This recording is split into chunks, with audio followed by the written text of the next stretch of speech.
ठीक है, तो आज अपन करेंगे, तो लास्ट टाइम अपन ने देखा था रेजिस्टर्स के बारे में देखा था. Today we will see something called as combination of resistors.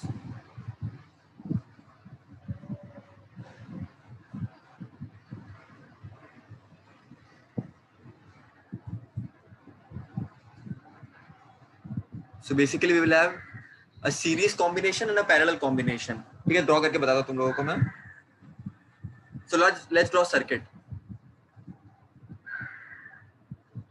ये रेजिस्टर ऐसे कनेक्टेड है, दूसरा ऐसे कनेक्टेड है. Positive negative, current will flow, it will go from positive end to negative and,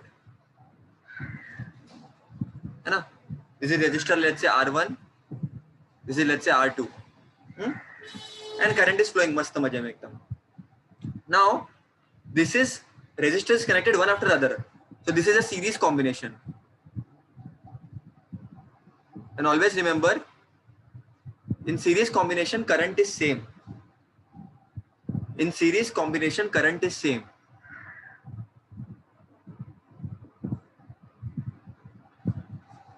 So your entire resistor में current will that will be flowing will be same, it won't change. What is going to change is the potential difference. ठीक है, so total voltage let's say V है, इसके around voltage V1 है, इसके around voltage V2 है, तो total voltage will be equal to V1 plus V2. Now what is V? IR होता है by Ohm's law. By Ohm's law V equal to IR, तो V1 क्या होगा? IR1 हो जाएगा. I1 R1 नहीं होगा, IR1 होगा क्योंकि करंट सेम है. V2 क्या होगा? IR2. I2 R2 नहीं होगा क्योंकि I सेम है. So putting all this value above, ये सब वैल्यू इधर पुट कर देता है. देयरफॉर क्या आ जाएगा? V के बदले आ जाएगा IR for series let's say is equal to IR1 plus IR2. ठीक है, सो एक सेकेंड ना बेटा, खाली चलो देन I को कॉमन ले लो. I को कॉमन ले लो तो आ जाएगा R1 plus R2. I cut, तो RS will be equal to R1 plus R2. And अगर और रेजिस्टर्स कनेक्ट करेंगे तो it will go on. So your resistance will be equal to sum of individual resistances in series. Current is same, potential difference is something which is changing over here. अगर मैं बहुत सारे resistor लूं तो RS क्या हो जाएगा? For n number of resistors क्या हो जाएगा? For n number of resistors, RS will be equal to R1 plus R2 plus R3 plus R4 till Rn. So this is about series combination. There is something called as parallel combination.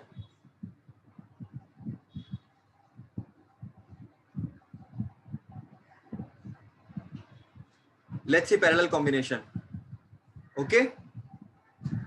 Chalo. Next, let us see parallel combination.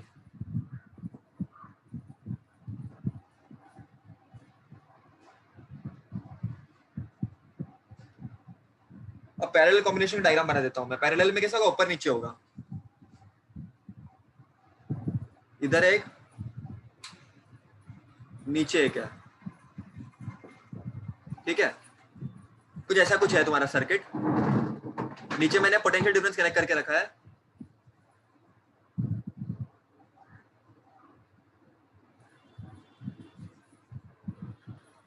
This is R1, this is R2.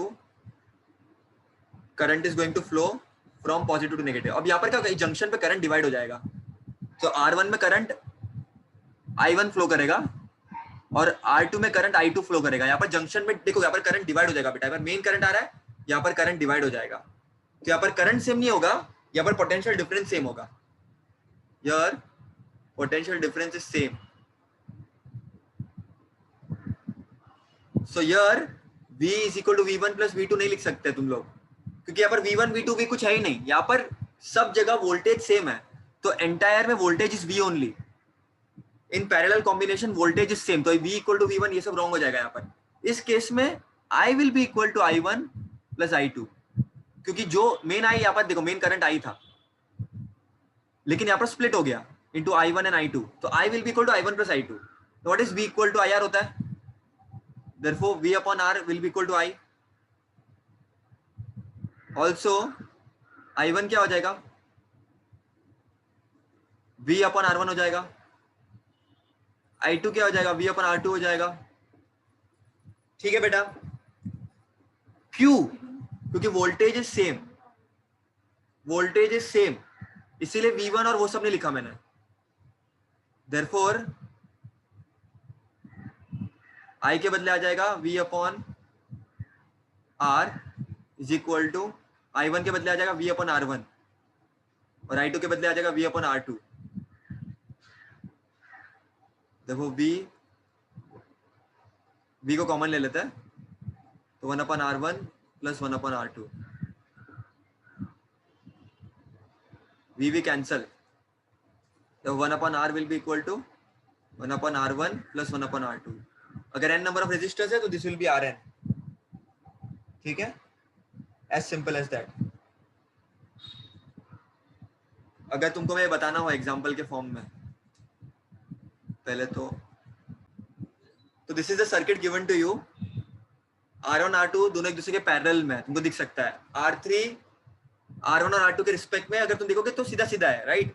Total voltage तुमको कितना दिया है, 14 volt दिया है। तुमको R1 R2 और R3 का value देके रखा है। R1 is 3 ohm, R2 is I think so it is 6, R3 is 5 ohm। तो बेटा टोटल रेजिस्टेंस निकालना है, सिंपल है। R1 और R2 पैरेलल में, तो इनका रेजिस्टेंस कितना होगा बच्चों, पहले तो ये निकालो। R1 और R2 की वजह से रेजिस्टेंस कितना होगा, ये ऐसा है, ये ऐसा है, समझ, ऐसा है, ऐसा है, इन दोनों के कारण कितना रेजिस्टेंस होगा। तो पैरेलल का फॉर्मूला क्या था, रेजिस्टेंस ड्यू टू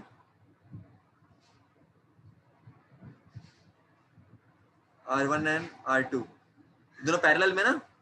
पैरेलल का फॉर्मूला क्या था, 1 upon RP is equal to 1 upon R1 plus 1 upon R2, है ना, ये फॉर्मूला था। तो 1 अपॉन R1 कितना है, 3 है, प्लस 1 अपॉन R2 6 है। तो ये क्या हो जाएगा, इंटू 2 कर दो, इंटू 2 कर दो, 2/6 प्लस 1/6, 3/6। देखो 1 अपॉन RP कितना आ गया, 3/6, लेकिन अपने को RP चाहिए। देखो RP will be equal to 6 upon 3, this will be 2 ohm. तो इन दोनों के कारण जो रेजिस्टेंस आएगा वो 2 ओम आ जाएगा। लेकिन हमको टोटल रेजिस्टेंस निकालना है बच्चों, टोटल रेजिस्टेंस निकालना है। तो अब देखना अच्छी तरह से, देखना सब जन।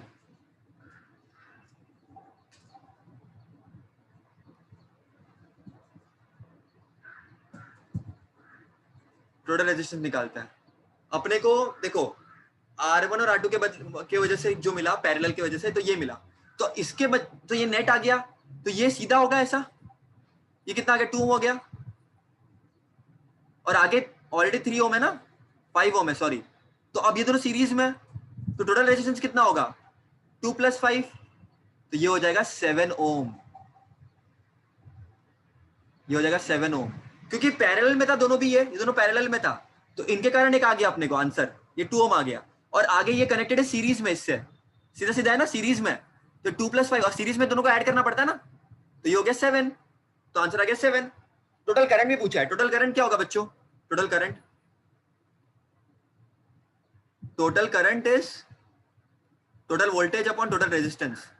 टोटल वोल्टेज उन्होंने 14 दिया I think so, and total resistance 7 आ गया, तो ये आ गया 2, तो वो current will be equal to 2 ampere,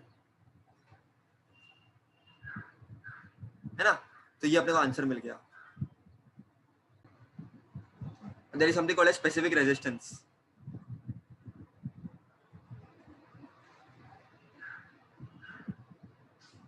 जिनको हम रेजिस्टिविटी बोलते हैं।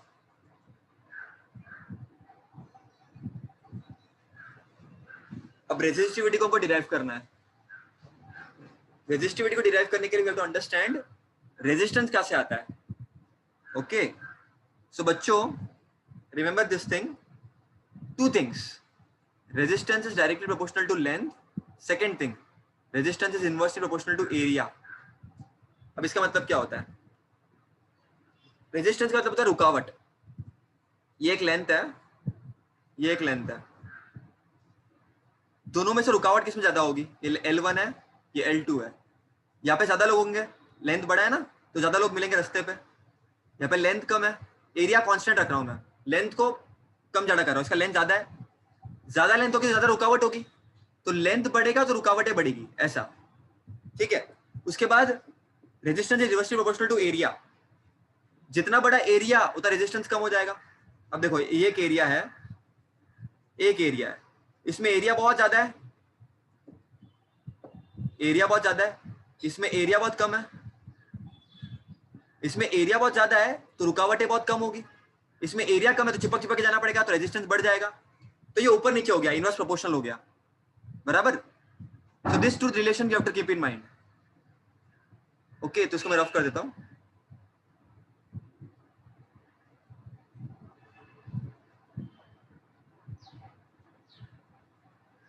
क्या हो रहा है?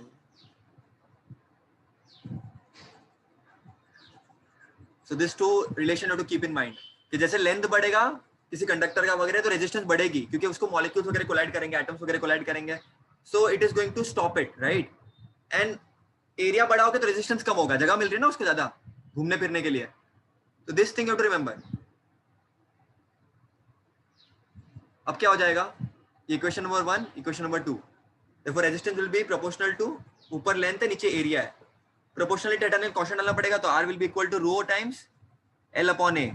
तो रो होता है रेजिस्टिविटी बेटा, this is resistivity and this rho is given by RA बटे L। इसका ऐसा यूनिट क्या हो जाएगा? रेजिस्टेंस का क्या होता है? ओम होता है। एरिया का कितना होता है? मीटर स्क्वायर होता है। लेंथ का कितना होता है? मीटर होता है, तो ओम मीटर आ जाएगा।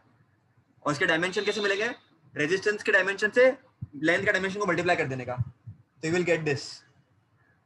और एक और चीज, वन मोर थिंग, देखो बेटा मैंने क्या बताया तुम लोगों को, ये देखो resistance is rho times L by A।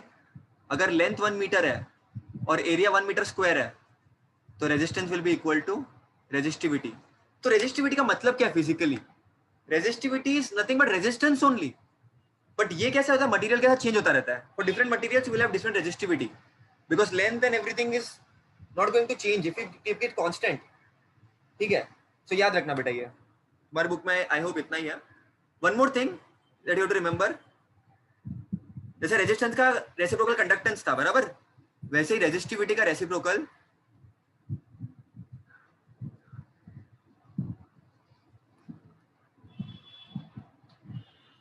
is conductivity. So conductivity given by sigma is 1 upon resistivity. तो उसका यूनिट क्या हो जाएगा? रेजिस्टिविटी का यूनिट क्या है? ओम मीटर है, तो सिग्मा का क्या हो जाएगा unit? Ohm inverse metre inverse. ठीक है, ऐसा तुम कर सकते हो। ठीक है, ओम मीटर इनवर्स लिख सकते हो या ओम इनवर्स मीटर इनवर्स, है ना, ये याद रख सकते हो। तो this is about this topic.